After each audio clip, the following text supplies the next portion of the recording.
3,50,00,000 का पंचगव्य योजना के तहत राशि स्वीकृत हुई थी।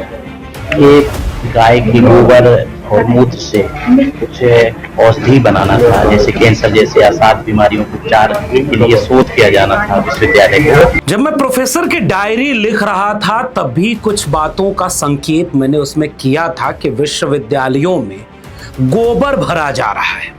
आप उस किताब को पढ़ेंगे तो पाएंगे। ये किताब नहीं पढ़ी हो तो एक बार पढ़िएगा, क्योंकि आज का विषय विश्वविद्यालयों शोध से जुड़ा हुआ है और उस शोध में गाय गोबर गौमूत्र पर शोध किया जाना था और शोध के नाम पर घोटाला हो गया। पूरा पैसा उपला खरीदने और मौज मस्ती करने में उड़ गया। शोध की इससे बुरी गति क्या होगी, इस मामले को पूरा विस्तार से समझाऊं उसके पहले ये छोटी सी वीडियो जरूर आपको देखनी चाहिए, जिसमें छत्तीसगढ़ में गुरु घासीदास विश्वविद्यालय का कुलपति जब वहां हिंदी साहित्य के एक विषय पर बोलने गया था और अनाप शनाप किस्से सुना रहा है, क्योंकि देश भर के विश्वविद्यालयों में हो यही रहा है। जिन्हें कुलपति बनाया गया है उनमें से अधिकांश की मेरिट कूड़ा है। पूरी जिम्मेदारी से कह रहा हूं, प्रोफेसर की डायरी इसीलिए शुरू में रिकमेंड कर दी। कूड़ा है। उनकी एक मेरिट है कि वो संघ के सबसे बड़े चापलूस हैं, संघ के कैडर हैं, इसलिए बड़े बड़े ओहदों पर बिठाए जा रहे हैं ताकि नीचे से प्रोफेसर संघ के भरें, कमेटी में संघ के लोग भरें और शोध करने के लिए ऐसे विषयों को चुनें जिससे राष्ट्रवाद का, हिंदू राष्ट्र का नैरेटिव आरएसएस का मजबूत हो।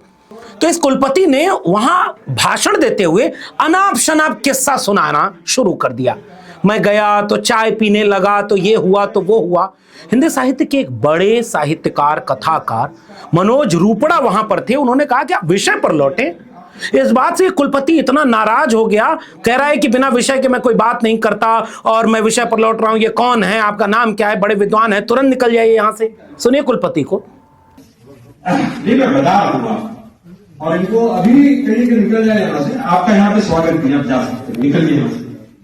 हाँ, निकलिए, आप जा सकते।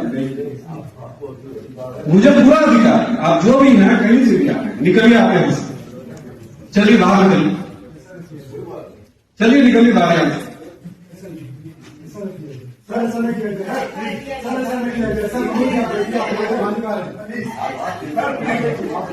डांटता हुआ ये कुलपति उस साहित्यकार को जलील करके उस परिसर से निकलवाता है और हिंदी साहित्य का ओहदा पाने के लालची ऋण विहीन लोग कुर्सियों पर टिके उसी हॉल में बैठे रह जाते हैं और वो मनोज रूपड़ा अपने कुछ साथियों के साथ ऋण लेकर वापस निकल जाते हैं। फिर बाद में साहित्य अकादमी, जो भारत सरकार के पैसे से चलता है, उसने एक चिट्ठी जारी की कि अब उस विश्वविद्यालय में उस कुलपति के रहते न कोई कार्यक्रम करेंगे न कोई फंड देंगे। कुलपतियों का यह हाल हो गया। दिल्ली विश्वविद्यालय का कुलपति खुलेआम आरएसएस के कार्यक्रम में जाता है, हिंदू राष्ट्र की बात करता है और अपने विरोधी विचारों को कहता है कि नक्सली हैं, इनको बाहर करना है। इसीलिए प्रोफेसर की डायरी रिकमेंड की। अब जरा चलिए मध्य प्रदेश क्या हो रहा है। मध्य प्रदेश में पंचगव्य योजना के नाम पर बड़ा घोटाला सामने आया है। इस योजना का उद्देश्य गाय के गोबर, गौमूत्र और दूध से कैंसर और टीबी जैसी गंभीर बीमारियों पर रिसर्च करने का उद्देश्य था। नानाजी देशमुख पशु चिकित्सा विज्ञान विश्वविद्यालय को सरकार से फंड मिला। 2011 में जब योजना शुरू हुई तो 8.75 करोड़ का प्रस्ताव इन्होंने भेजा। सरकार ने 3.5 करोड़ की राशि स्वीकृत कर दी। रिसर्च पर होने वाली 3.5 करोड़ राशि का उपयोग हुआ ही नहीं और जब जांच हुई तो पाया गया कि अधिकारियों ने घूमने, गाड़ी, घोड़ा इन सब में खर्च किया। 1.92 करोड़ रुपए में गोबर, गौमूत्र, गमला, कच्चा माल और मशीन खरीदी, जिसकी बाजार कीमत मात्र 15 से 20 लाख बताई गई। फिर 17.5 लाख रुपए में नई कार खरीदी। पेट्रोल, डीजल और मेंटेनेंस के नाम पर लाखों खर्च किया। 3,500 तक की लेबर पेमेंट वाहन सुधार के नाम पर की। 15 लाख रुपए में टेबल और इलेक्ट्रॉनिक सामान खरीदे। रिसर्च के नाम पर 20 से अधिक बार हवाई यात्रा की गई। गोवा, हैदराबाद, कोलकाता, बंगलोर, कई शहरों की यात्रा हुई और इनका खर्च भी उसी योजना की धनराशि से निकाला गया। कोई अप्रूव्ड एस्टिमेट इन यात्राओं का और इस प्रावधान में था ही नहीं। जबलपुर कलेक्टर के आदेश पर जब ये जांच हुई तो डिप्टी कलेक्टर और जिलाधिकारियों ने जांच में भयानक गड़बड़ी पाई और इस तरह से जो शोध का पैसा गाय के गोबर में, गौमूत्र में कैंसर जैसी बीमारियों को ठीक कराने के लिए दिया गया था, ये राष्ट्रवादी रहे होंगे सारे। ये इसमें जांच ये भी होनी चाहिए कि ये जितने लोग इस पैसे का सदुपयोग किए हैं हवाई यात्रा में, गाड़ी में घूमने में, पेट्रोल डीजल में, उपला खरीदने में, ये सारे आरएसएस के हैं कि नहीं। मेरा एक दावा है, अगर मैं गलत साबित हूं तो मैं अपनी बात वापस ले लूंगा। मेरा दावा है कि ये सारे आरएसएस वाले होंगे जो गाय के गोबर और गौमूत्र में कैंसर बीमारी का इलाज खोजने के लिए जबलपुर में इनको ये पूरा विभाग में रखा गया होगा। इसका मतलब वे लोग भी इतने अनैतिक हैं। उपला खरीदा लाखों रुपए का, चलो गनीमत है, उपले से ही तो शोध होगा, गौमूत्र से ही शोध होगा। अब इसके बाद गाड़ी खरीदी हवाई यात्रा की और शोध के नाम पर 1 रुपया नहीं खर्च किया। इतने दिनों के बाद उस शोध से हासिल क्या हुआ अभी तक यह भी नहीं पता चला। फिर गोबर और उपले में लाखों लाख और करोड़ रुपए का बिल बना दिया गया। यही है आरएसएस का राष्ट्रवाद। और इस तरह से आपको सोचकर हंसी आएगी कि देश के विश्वविद्यालयों में ऐसे कूड़ा करकट भर दिया गया है। मैं छत्तीसगढ़ के उस कुलपति को याद कर रहा हूं जो बदतमीजी कर रहा था अपने यहां बुलाए हुए एक मेहमान से। जो मनोज रुपड़ा हैं वो वहां के अतिथि थे, गेस्ट से उस सेमिनार में व्याख्यान देने आए थे और उनको जलील करके निकलवा रहा है। ऐसे ही पहले आरएसएस के जितने कुलपति बनाए गए हैं उन सब की अगर आप जांच करें, जैसे दिल्ली विश्वविद्यालय वाले का तो मैंने बताया आपको कि ये हवन कराता है भाई। दिल्ली विश्वविद्यालय का एक कॉलेज है हंसराज कॉलेज, जो पूरा धार्मिक मठ बन चुका है। जब मन करेगा उसकी प्रिंसिपल वहां पर कोई हवन, कोई पुजारी, कोई पंडा, कोई कुछ भी बुला करके विज्ञान और शोध पर बात करवाएगी खुलेआम, क्योंकि उन सब के आरएसएस के बड़े बड़े लोगों से रिश्ता है। आरएसएस के लोगों की किताबों का विमोचन विश्वविद्यालय में होगा।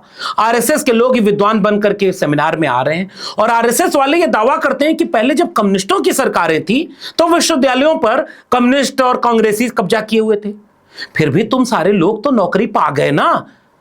अब जब कम्युनिस्टों और कांग्रेसियों ने तुमको मेरिट के नाम पर नौकरी दे दी और तुम कूड़े के नाम पर सारे विरोधी विचार वालों को बाहर कर रहे हो, और अब तुम क्या कर रहे हो, गोबर और गौमूत्र में कैंसर ठीक करने की बीमारी के नाम पर जो तुमने ये किया है, इसका क्या है जवाब। और ऐसे जाने कितने घोटाले देश भर के विश्वविद्यालयों में हो रहे हैं। नौकरी पाने के लिए जो पहली पीढ़ी के दलित पिछड़े हैं, अगर वो पहुंच गए तो चुपचाप जुबान सिल करके वो लोग अपनी या तो नौकरी बचा रहे हैं, या जो प्रोग्रेसिव है, जो संविधान को मानने वाले, जिनको इन विश्वविद्यालयों से प्रेम है, वो जानते हैं कि शिक्षा बर्बाद करने से पूरा देश बर्बाद हो जाएगा। ये संघियों ने कूड़ा करकट देख करके कुलपति बना दिया, प्रिंसिपल बना दिया, प्रोफेसर बना दिया। ये सेमिनार में जाते हैं तो कुछ ढंग की बात बोल नहीं पाते, इनके पास ढंग के 4 इतिहासकार नहीं है। ये एनसीईआरटी का सिलेबस बदल रहे हैं, मुगलों का चैप्टर गायब कर रहे हैं, मनुस्मृति पढ़ाने की बात का वकालत करते हैं, धर्म और संस्कृति के नाम पर पाखंड और अंधविश्वास को विश्वविद्यालय और शिक्षा व्यवस्था में थोप रहे हैं। ये देश के नींव पर कितना बड़ा खतरा है। आप अपने विचार को पढ़ाते, लेकिन आप विश्वविद्यालयों को मठ और गोबराउर नहीं बनाते। उनको भी अगर बुरा लग रहा होगा तो वो भी चुप होंगे, या कहीं थोड़े बहुत लोग होंगे बोलते होंगे तो किसी कमेटी की जांच में फंसा दिया जाता होगा। कूपई में यहां भांग पड़ी है। जबलपुर का यह मामला उसका एक नजीर है कि आरएसएस का हिंदू राष्ट्र और आरएसएस के नाम पे विश्वविद्यालय जो होंगे वो ऐसे होंगे, और इनके भ्रष्टाचार को राष्ट्रवादी परियोजना कहा जाएगा। इनके ऊपर पूछे गए सवालों को धर्म विरोधी घोषित किया जाएगा और इन सब को विश्वविद्यालयों से बाहर कर दिया जाएगा। जैसे जामिया में एक प्रोफेसर ने केवल यही तो पूछ दिया था कि भारत में मुसलमानों पर होने वाले अन्य अत्याचार के बारे में बताइए, उसे निलंबित कर दिया गया। जिस देश में विश्वविद्यालय में पढ़ाया जाता था कि गरीबी का कारण बताओ, बेरोजगारी का कारण बताओ, जातिवाद का कारण बताओ, तुमने आज मुसलमान के नाम पर, अल्पसंख्यक पर होने वाले अत्याचार का सवाल नहीं पूछ सकते। अगला नंबर आएगा कि दलितों और आदिवासियों पर होने वाले अत्याचार पर सवाल नहीं कर सकते, क्योंकि हिंदू एकता उससे टूट जाएगी और सारे विश्वविद्यालय से बाहर किए जाएंगे। फिर विश्वविद्यालय में गायें बचेंगी, उनका गोबर और गौमूत्र बचेगा, जिन पर इतना भयानक शोध होगा कि नासा का दिमाग फट जाएगा कि हाय, भारत में सब कुछ था, हमें पता क्यों नहीं चला। आपको क्या लगता है नीचे टिप्पणी में जरूर बताइएगा। फिलहाल इस वीडियो में इतना ही। चैनल को सब्सक्राइब नहीं किया है तो यहाँ चैनल को सब्सक्राइब करिए। यहाँ पाठशाला चलती रहेगी, तर्क की, विवेक की, विज्ञान की, मानववाद की। पसंद आए तो इसे शेयर करिएगा, इसलिए चैनल को सब्सक्राइब कर लीजिएगा। बेल आइकॉन यानी घंटी बटन दबाएंगे तो अगली वीडियो की सूचना मिलेगी। ज्वाइन करेंगे तो ताकत और हिम्मत मिलेगी। अगर आप इस वीडियो को ट्विटर यानी एक्स या फेसबुक पर देख रहे हैं तो फॉलो करना मत भूलिए। फिर मिलेंगे, तब तक के लिए बहुत बहुत धन्यवाद।